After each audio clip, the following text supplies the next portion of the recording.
The Chamber by John Grisham. Copyright 1994 by John Grisham. This recording of the full-length reading of The Chamber was published by arrangement with Bantam Doubleday Dell Audio, a division of Bantam Doubleday Dell Publishing Group, Incorporated, and was produced in 1994 by Books on Tape, Incorporated, which holds the copyright thereto. Neither this recording nor any part thereof may be reproduced or used for any purpose without prior written authority from Books on Tape, Incorporated. This book is read by Alexander Adams. Chapter 1. The decision to bomb the office of the radical Jew lawyer was reached with relative ease. Only 3 people were involved in the process. The first was the man with the money, the second was a local operative who knew the territory, and the third was a young patriot and zealot with a talent for explosives and an astonishing knack for disappearing without a trail.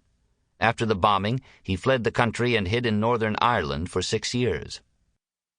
The lawyer's name was Marvin Kramer, a 4th-generation Mississippi Jew whose family had prospered as merchants in the Delta. He lived in an antebellum home in Greenville, a river town with a small but strong Jewish community, a pleasant place with a history of little racial discord. He practiced law because commerce bored him. Like most Jews of German descent, his family had assimilated nicely into the culture of the Deep South and viewed themselves as nothing but typical Southerners who happened to have a different religion. Anti-Semitism rarely surfaced. For the most part, they blended with the rest of established society and went about their business. Marvin was different. His father sent him up north to Brandeis in the late 50s. He spent 4 years there, then 3 years in law school at Columbia, and when he returned to Greenville in 1964, the civil rights movement had center stage in Mississippi. Marvin got in the thick of it. Less than a month after opening his little law office, he was arrested along with 2 of his Brandeis classmates for attempting to register black voters. His father was furious. His family was embarrassed, but Marvin couldn't have cared less. He received his first death threat at the age of 25 and started carrying a gun. He bought a pistol for his wife, a Memphis girl, and instructed their black maid to keep one in her purse. The Kramers had twin 2-year-old sons. The first civil rights lawsuit filed in 1965 by the law offices of Marvin B. Kramer and Associates — there were no associates yet — alleged a multitude of discriminatory voting practices by local officials. It made headlines around the state, and Marvin got his picture in the papers. He also got his name on a Klan list of Jews to harass. Here was a radical Jew lawyer with a beard and a bleeding heart, educated by Jews up north and now marching with and representing Negroes in the Mississippi Delta. It would not be tolerated. Later there were rumors of lawyer Kramer using his own money to post bail for freedom riders and civil rights workers. He filed lawsuits attacking whites-only facilities. He paid for the reconstruction of a black church bombed by the Klan. He was actually seen welcoming Negroes into his home. He made speeches before Jewish groups up north and urged them to get involved in the struggle. He wrote sweeping letters to newspapers, few of which were printed. Lawyer Kramer was marching bravely toward his doom. The presence of a nighttime guard patrolling benignly around the flower beds prevented an attack upon the Kramer home. Marvin had been paying the guard for 2 years. He was a former cop and he was heavily armed, and the Kramers let it be known to all of Greenville that they were protected by an expert marksman. Of course, the Klan knew about the guard, and the Klan knew to leave him alone. Thus, the decision was made to bomb Marvin Kramer's office and not his home. The actual planning of the operation took very little time, and this was principally because so few people were involved in it. The man with the money, a flamboyant redneck prophet named Jeremiah Dogan, was at the time the imperial wizard for the Klan in Mississippi. His predecessor had been loaded off to prison, and Jerry Dogan was having a wonderful time orchestrating the bombings. He was not stupid.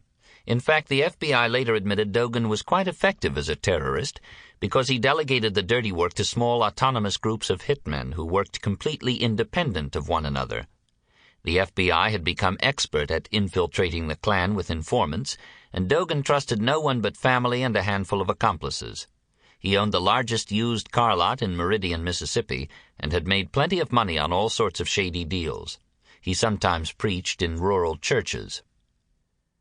The second member of the team was a Klansman by the name of Sam Cayhall from Clanton, Mississippi, in Ford County, 3 hours north of Meridian and an hour south of Memphis. Cayhall was known to the FBI, but his connection to Dogan was not. The FBI considered him to be harmless because he lived in an area of the state with almost no Klan activity. A few crosses had been burned in Ford County recently, but no bombings, no killings. The FBI knew that Cayhall's father had been a Klansman, but on the whole the family appeared to be rather passive. Dogan's recruitment of Sam Cayhall was a brilliant move. The bombing of Kramer's office began with a phone call on the night of April 17, 1967. Suspecting with good reason that his phones were tapped, Jeremiah Dogan waited until midnight and drove to a payphone at a gas station south of Meridian. He also suspected he was being followed by the FBI, and he was correct. They watched him, but they had no idea where the call was going. Sam Cayhall listened quietly on the other end, asked a question or two, then hung up. He returned to his bed and told his wife nothing. She knew better than to ask. The next morning he left the house early and drove into the town of Clanton. He ate his daily breakfast at the coffee shop, then placed a call on a payphone inside the Ford County Courthouse. 2 days later, on April 20th, Cayhall left Clanton at dusk and drove 2 hours to Cleveland, Mississippi, a Delta college town an hour from Greenville. He waited for 40 minutes in the parking lot of a busy shopping center, but saw no sign of a green Pontiac. He ate fried chicken in a cheap diner, then drove to Greenville to scout the law offices of Marvin B. Kramer and Associates. Cayhall had spent a day in Greenville 2 weeks earlier and knew the city fairly well. He found Kramer's office, then drove by his stately home, then found the synagogue again. Dogan said the synagogue might be next, but first they needed to hit the Jew lawyer. By 11, Cayhall was back in Cleveland, and the green Pontiac was parked not at the shopping center but at a truck stop on Highway 61, a secondary site. He found the ignition key under the driver's floor mat and took the car for a drive through the rich farm fields of the Delta. He turned onto a farm road and opened the trunk. In a cardboard box covered with newspapers, he found 15 sticks of dynamite, 3 blasting caps, and a fuse. He drove into town and waited in an all-night cafe. At precisely 2 a.m., the third member of the team walked into the crowded truck stop and sat across from Sam Cayhall. His name was Raleigh Wedge, a young man of no more than 22, but a trusted veteran of the Civil Rights War.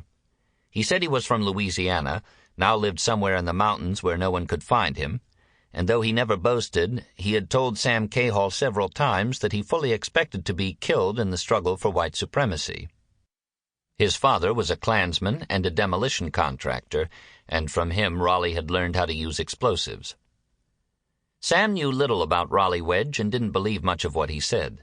He never asked Dogan where he found the kid.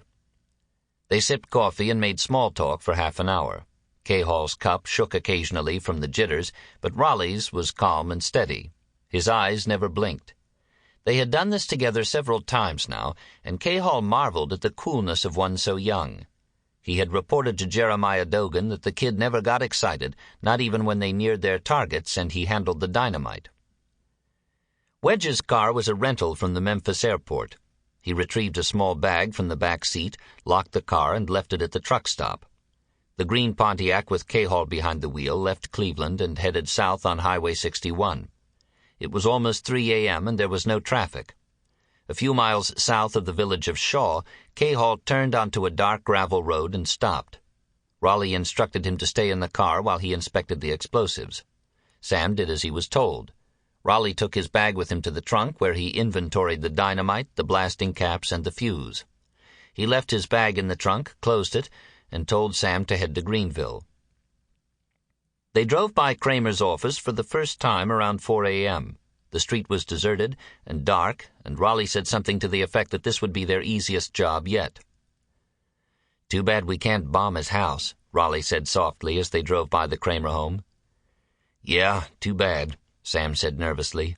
"But he's got a guard, you know." "Yeah, I know, but the guard would be easy." "Yeah, I guess, but he's got kids in there, you know." "Kill 'em while they're young," Raleigh said. "Little Jew bastards grow up to be big Jew bastards."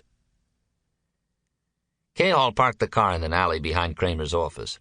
He turned off the ignition, and both men quietly opened the trunk, removed the bag and the box, and slid along a row of hedges leading to the rear door. Sam Cayhall jimmied the rear door of the office, and they were inside within seconds. 2 weeks earlier, Sam had presented himself to the receptionist under the ruse of asking for directions, then asked to use the Sample complete. Ready to continue?